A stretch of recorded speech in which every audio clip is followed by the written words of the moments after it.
Hansı hallarda borclunun maaşından və gəlirlərindən pul tutula bilər? Gəlin sizə izah edim. Çox adam düşünür ki, borc olanda maaşın hamısı kəsilə bilər. Amma bu belə deyil. Gəlin sizə çox sadə dildə izah edeyim.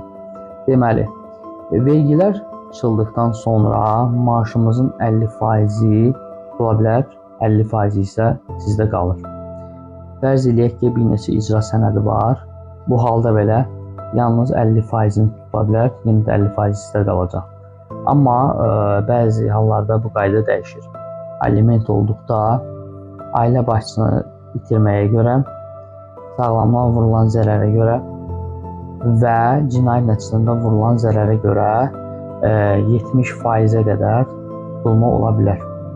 Bundan başqa bu qaydalar tək maaşa yox, deyək ki, fərz eləyək ki, şəxsin pensiyası və təqaüdü və ya müəlliflikdən gələn gəlirlərinə aidsə, bu qaydalar onda tətbiq oluna bilər.